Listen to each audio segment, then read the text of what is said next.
दोस्तों, साल 2020 लद्दाख की गलवान घाटी में भारत और चीन के सैनिकों के बीच एक ऐसी हिंसक झड़प होती है जिसने पिछले 45 सालों का शांति का रिकॉर्ड तोड़ दिया। पूरा भारत गुस्से में था। टीवी पर चीनी सामानों के बहिष्कार के नारे लग रहे थे। लेकिन क्या आपने कभी सोचा है कि जिस चीन को हम सुबह शाम अपना सबसे बड़ा दुश्मन यानी प्राइमरी एडवर्सरी कहते हैं, वो चीन हमारे बारे में क्या सोचता है? अगर आप चीन के भीतर झांकेंगे तो एक हैरान करने वाला सच पता चलेगा। चीन अपनी इमेजिनेशन में भारत को अपना राइवल मानता ही नहीं है। वो खुद को एक बिल्कुल अलग लीग में देखता है। यह बात मैं नहीं कह रहा, बल्कि यह कहना है एम्बेसडर सुजान चिनोई का, एक ऐसा शख्स जिसने चीन में 10 साल गुजारे, जो चीनी भाषा में मंदारिन फ्लुएंटली बोलते हैं। और सबसे बड़ी बात, 2019-20 के भारत चीन गतिरोध के बाद जो हमारी सीमा वार्ता बॉर्डर निगोशिएशंस की टीम थी, उसकी लीडर यही थी। आज की इस स्पेशल मास्टर क्लास में हम डिप्लोमेसी के उन बंद कमरों के राज खोलेंगे जो बंद फाइलों में दफन है। हम जानेंगे कि नेहरू के दौर में हमसे क्या ऐतिहासिक भूल हुई, कैसे हमने तिब्बत को खोकर अपने पैर पर कुल्हाड़ी मारी, चीन की कम्युनिस्ट पार्टी अंदर से क्यों डरी हुई है, और कैसे अमेरिका मिडिल ईस्ट के जरिए चीन को एक बड़े युद्ध में घसीटना चाहता है। तो सबसे पहले जो मैं आपको साथियों बताने वाला हूं, नेहरू वाला चैप्टर जानना बहुत जरूरी है। नेहरू काल की ऐतिहासिक गलतियां और पंचशील का धोखा। थोड़ा सा इतिहास को समझ लीजिए। इतिहास को समझे बिना हम आज के भूगोल को नहीं समझ सकते। एम्बेसडर चिनोई इस एक पॉडकास्ट हुई थी, उस पॉडकास्ट में से मैं उनका पॉडकास्ट सुन रहा था। उन्होंने बताया था कि 1950 के दशक की उन परतों को खोलते हैं, डिटेल में बताते हैं, जो हमारी स्कूल की किताबों से गायब है। जब भारत आजाद हुआ तो हमारे पहले प्रधानमंत्री जवाहरलाल नेहरू एक गलत आकलन, मिसकैलकुलेशन था। उनका मानना था कि चूंकि भारत और चीन के बीच इतिहास में कभी कोई युद्ध नहीं हुआ, इसलिए चीन कभी भारत पर हमला नहीं करेगा। भारत में जहां हम भावनाओं, इमोशंस में बहकर फॉरेन पॉलिसी तय करने लगते हैं, वहीं चीनी सिस्टम पूरी तरह से प्रैग्मेटिक यानी व्यवहारिक है। वो आपकी ताकत का सम्मान करते हैं, आपकी बातों का नहीं। इसी भावुकता के दौर में आया साल 1954। ये बहुत इंपॉर्टेंट साल था, साल 1954, द पंचशील एग्रीमेंट 1954। भारत को लगा कि हमने शांति का रास्ता ढूंढ लिया है, लेकिन सुजान चिनोई साहब बताते हैं कि चीन के लिए पंचशील सिर्फ एक कागजी घोषणा थी, जिसे उन्होंने कभी दिल से नहीं माना। वो चीन की एक पुरानी रणनीति थी, जिसे कहते हैं बाइंग टाइम यानी वक्त काटना। चीन तब अंदरूनी तौर पर कमजोर था, उसे अपनी स्थिति मजबूत करनी थी। जैसे ही चीन मजबूत हुआ, उसने 1962 में 1962, सबको याद होगा ये तो, हमारा अक्षय चीन हमसे छीन लिया गया था। भारत की पीठ में छुरा घोंप दिया। चीनी डिप्लोमेसी बेहद ठंडी और कैलकुलेटेड होती है। वो सिर्फ और सिर्फ अपनी ताकत और सही वक्त के इंतजार पर काम करती है। अक्षय चीन हमसे चीन नहीं कभी नहीं ले सकता था, क्योंकि हमने अक्षय चीन पर कभी अपनी फोर्सेस को भेजा ही नहीं। हमने कुछ बाउंड्री लाइंस को डिसाइड ही नहीं कर रखा था, क्योंकि नेहरू, जो जवाहरलाल नेहरू साहब थे, वो तो सो रहे थे, पता नहीं कौन से नशे में, कौन सी दुनिया में सोए रहते थे। तो अक्षय चीन ऐसे ही ले लिया हमसे। भाई, हमारा जो कश्मीर वाला जो मुद्दा है आज क्यों बना हुआ है, 30% में तो उल्लू का पट्टा पाकिस्तान बैठा हुआ है, 10% में ये ची चूचा करने वाले चाइनीज बैठे हुए हैं, और हमारे पास बचा है 60%। उस पर वहीं से आतंकवादी हमले होते हैं, हर रोज वही तो हो रहा है। तो वो इनकी वजह से ये पता नहीं क्या कर रहे थे। आप इनके बारे में अपनी राय कमेंट बॉक्स में जरूर बताइएगा, और चैनल को सब्सक्राइब जरूर कर लिया करो, और कमेंट बॉक्स में ये जरूर लिखा करो कि आप किस स्टेट से इस वीडियो को देख रहे हो, और आप उस स्टेट से क्या अपनी इंडियन आर्मी को, अपनी इंडियन एयरफोर्सेस को, जितनी भी फोर्सेस हैं, उनको किस तरीके से सपोर्ट करना चाहते हो। अच्छा, तिब्बत का प्लान जानना भी बहुत जरूरी है साथियों। इसी बीच में ये वाला तिब्बत क्राइसिस, ये बहुत बड़ा मैटर है आज के टाइम में। तिब्बत का पतन, भारत की सबसे बड़ी रणनीतिक भूल।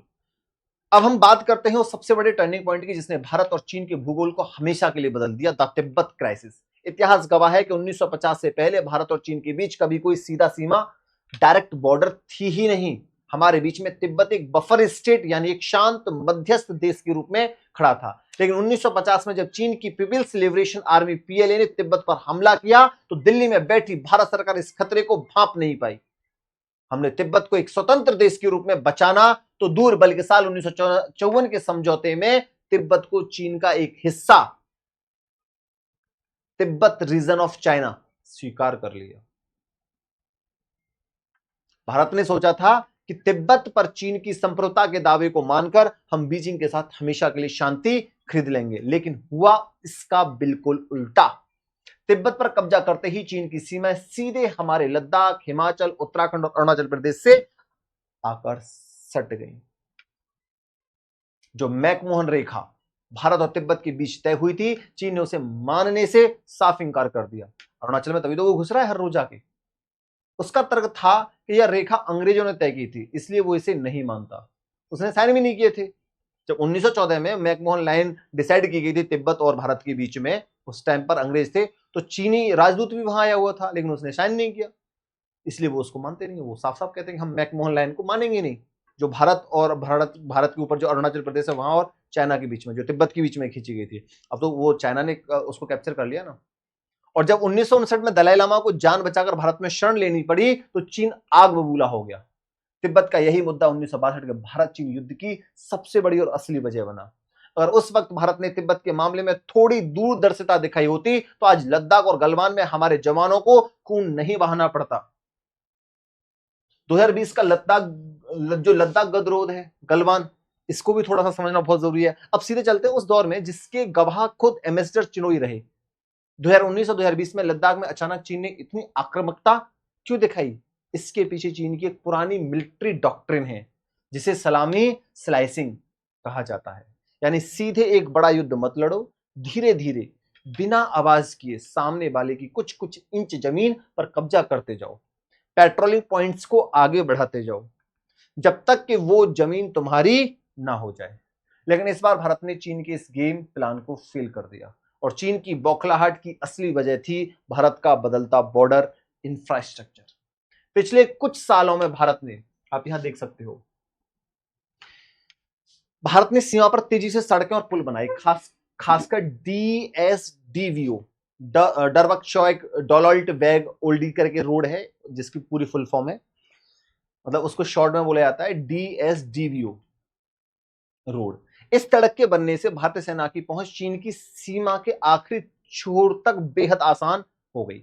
चीन ने देखा कि अब भारत को 1962 वाला रक्षात्मक भारत नहीं रहा, बल्कि हम उनकी आंखों में आंखें डालकर सीमा पर बुनियादी ढांचा खड़ा कर रहे हैं। इसी बढ़त को रोकने के लिए चीन ने गलवान में हिमाकत की, लेकिन भारतीय सेना के करारे जवाब ने बीजिंग के होश उड़ा दिए साथी।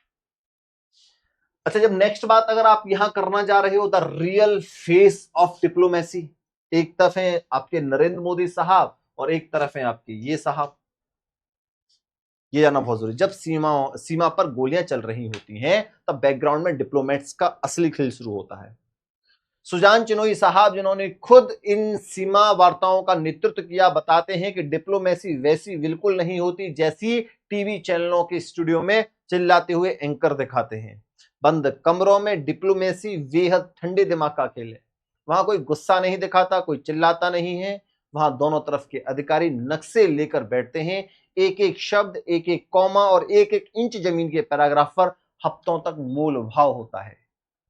चीनी राजनयिक बातचीत को लम्बा खींचने में माहिर होते हैं, ताकि सामने वाला थक जाए या दबाव में आ जाए। लेकिन भारत की नई डिप्लोमेसी ने साफ कर दिया है कि जब तक सीमा पर स्थिति पहले जैसी नहीं होगी, तब तक चीन के साथ व्यापार और रिश्ते सामान्य नहीं हो सकते। अच्छा, कम्युनिस्ट पार्टी के बारे में जानना भी बहुत जरूरी है। The real story behind China's fear. Communist party CCP का अंदरूनी डर, और जो शी जिनपिंग साहब है उनका क्या डर है? चीन बाहर से जितना आक्रामक और शक्तिशाली दिखता है, क्या वो अंदर से भी उतना ही मजबूत है? यहां एम्बेसडर चिनोई चीन की कम्युनिस्ट पार्टी के उस अंदरूनी डर को उजागर करते हैं, जिसे चीन दुनिया से छिपाना चाहता है। आज शी जिनपिंग खुद को माओ तसे तुंग के बाद चीन का सबसे शक्तिशाली और अमर नेता बताने की कोशिश कर रहे हैं। ये साहब, उन्होंने राष्ट्रपति पद की समय सीमा को ही खत्म कर दिया, खत्म कर चुके हैं। लेकिन इस असीमित ताकत के पीछे एक बहुत बड़ा डर छुपा है। चीन में कोई लोकतंत्र नहीं है, वहां सिर्फ एक पार्टी का शासन है। चीनी जनता ने इस शासन को इसलिए स्वीकार किया क्योंकि पिछले 40 सालों में कम्युनिस्ट पार्टी ने उन्हें बेहिसाब आर्थिक तरक्की दी। लेकिन अब चीन की आर्थिक रफ्तार सुस्त हो रही है, वहां रियल एस्टेट का संकट है और युवाओं में बेरोजगारी बढ़ रही है। साथियों, सीसीपी को हमेशा यह डर सताता है कि अगर आर्थिक मंदी आई तो जनता विद्रोह कर देगी और उनका तख्ता पलट हो जाएगा। इसी अंदरूनी डर से ध्यान भटकाने के लिए शी जिनपिंग उग्र राष्ट्रवाद, हाइपर नेशनलिज्म का सहारा लेते हैं और ताइवान या भारत के साथ सीमा विवाद को हवा देते हैं। अच्छा, ये तो इनकी अंदर की प्रॉब्लम है। इनकी महाशक्ति, उसको जानना बहुत जरूरी है साथियों। टेक्नोलॉजी, आर्थिक महाशक्ति, सैन्य महाशक्ति, R&D का खेल। अब बात करते हैं उस इंजन की जिसने चीन को दुनिया की फैक्ट्री बनाया। साल 2001 में अमेरिका और जापान की मदद से जब चीन WTO विश्व व्यापार संगठन में शामिल हुआ तो उसकी किस्मत बदल गई।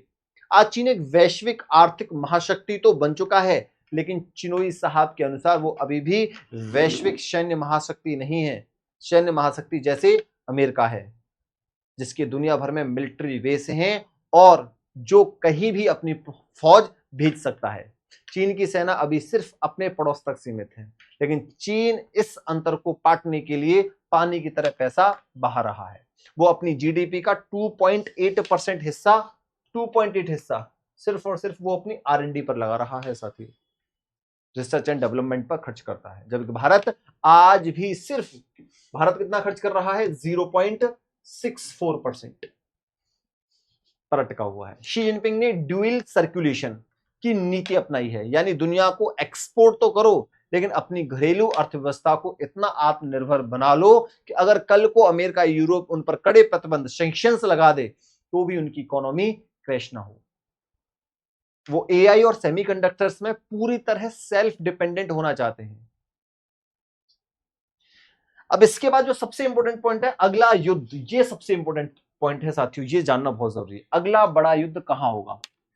अमेरिका का चक्रव्यूह, तो फिर दुनिया का अगला बड़ा युद्ध कहां होने जा रहा है? जो आपके एम्बेसडर साहब चिनोई हैं, यहां अमेरिका खासकर डोनाल्ड ट्रंप के दृष्टिकोण का एक बहुत बड़ा सीक्रेट शेयर करते हैं। अमेरिका जानता है कि चीन को सीधे युद्ध में हराना नामुमकिन है और यही विनाशकारी होगा। इसलिए अमेरिका चीन को उसके खुद के जाल में फंसाना चाहता है। चीन की पूरी इकोनॉमी मिडिल ईस्ट, जो वेस्ट एशिया है, के तेल और वहां के समुद्री व्यापारिक रास्तों पर निर्भर करती है। अमेरिका की रणनीति यह है कि मिडिल ईस्ट में चीन के जो प्रॉक्सीज हैं, जैसे ईरान या उसके सहयोगी, उन्हें उकसाया जाए, वहां के माहौल को इतना इन्फ्लेम, उत्तेजित करा दिया जाए कि चीन के आर्थिक हितों पर आ जाए।